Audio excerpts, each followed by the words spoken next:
So you've played Genshin Impact or Honkai Impact 3rd, and with the release of Honkai Star Rail, you're probably wondering, are these games connected, and if so, to what degree? And this has been the biggest question that I've had for years. But after finally playing through the beta of Honkai Star Rail, I realized that there are some connections that are on an insane, 5-head, way too dank galactic level that I honestly cannot wait to play the game again.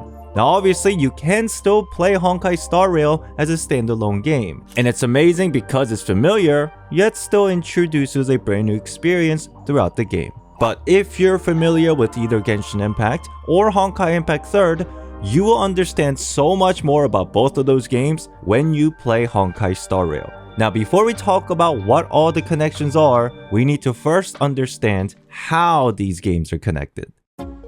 Within HoYoverse, there's a concept known as the Honkai Universe, and the worlds of Genshin Impact, Honkai Impact 3rd, and Honkai Star Rail all fall under this concept. And within this overarching Honkai Universe exists a gigantic tree known as the Imaginary Tree. And just like a regular tree, it has branches, and from the branches have many different leaves that act as independent worlds. And so, Genshin Impact, Honkai Impact 3rd, and Honkai Star Rail are the individual leaves or worlds on the imaginary tree, all existing in parallel with one another. Now, there are a few important things that we have to understand. First, the world of Genshin Impact does fall under the entire Honkai universe. Second, when Honkai Impact 3rd refers to bubble universes, it means worlds that are also on different leaves. And third, the different worlds that we travel throughout Honkai Star Rail are not individual leaves, but worlds that exist within the Honkai Star Rail by itself.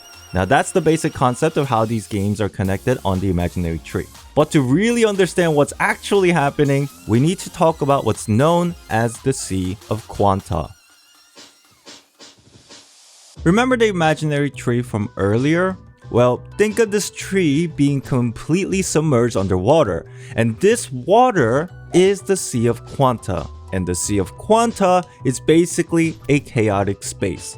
What ultimately ends up happening within the Honkai universe is that the tree and the water are trying to devour one another. Basically, the tree is trying to absorb all the water, while at the same time, the water is trying to dissolve the entire tree. And in a much easier analogy, the tree and the water can be considered as two sides of the same coin. While they're opposites that oppose each other, they both exist to represent one entity. And if you played Honkai Impact 3rd, this concept should be somewhat familiar to you. And this idea of imaginary and quantum even shows up within the elements in the game. And this is the same for Honkai Star Rail. But if you've only played Genshin Impact, whether you realize it or not, the same exact thing shows up in the story of Genshin Impact as well. The power of light and darkness. Light representing a godly power, the imaginary, and the darkness illustrating the abyssal energy that is linked to the idea of chaotic space or quantum. And even the analogy of the two sides of the same coin is clearly symbolized between the traveler and the abyssal sibling.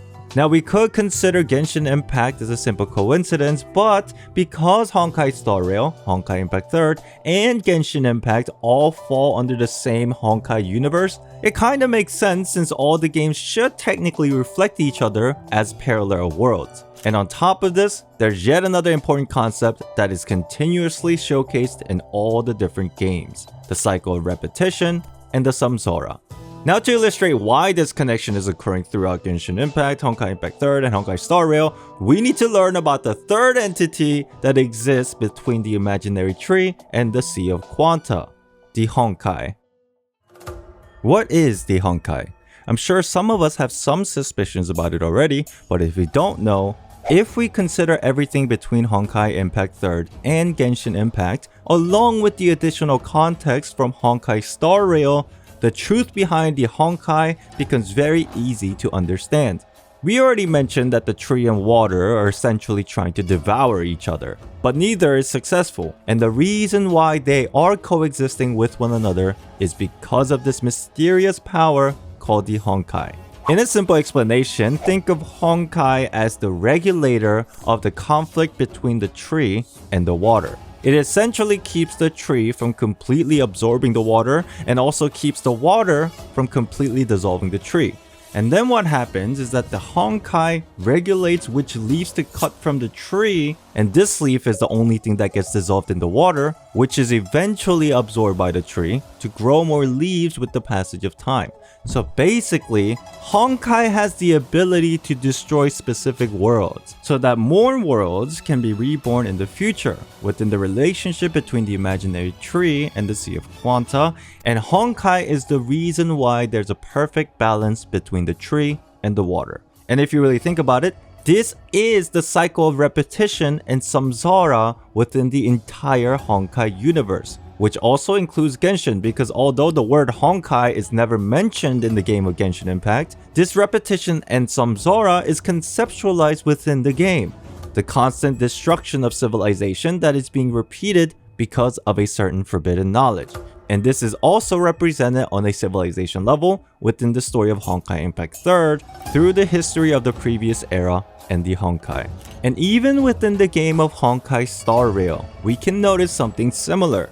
The destruction of civilization relating to an unknown power that exists within the game.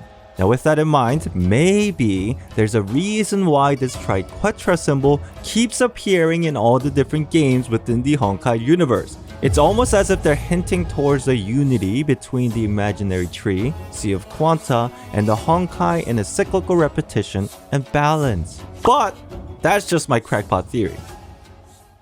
Now obviously there are way more connections that shed some light through the game of Honkai Star Rail, like how Stellarons are so similar to Gnosis and Herrscher cores, how March 7th, Paimon and Kiana all seem to have amnesia at the beginning of the story, and how godly beings are trying to take control of history while we journey through the world to uncover the past and ultimately change our predestined fate. And honestly, I cannot wait until I start playing Star Rail again, because I feel right at home with these crazy insane rabbit holes of the bigger concepts being represented in both Genshin Impact and Honkai Impact 3rd. And Honkai Star Rail really helps me understand these similarities on a bigger structural level of the HoYoverse. But as I already mentioned in the beginning of this video, you can still play Honkai Star Rail without worrying too much about these connections, since it can be very overwhelming.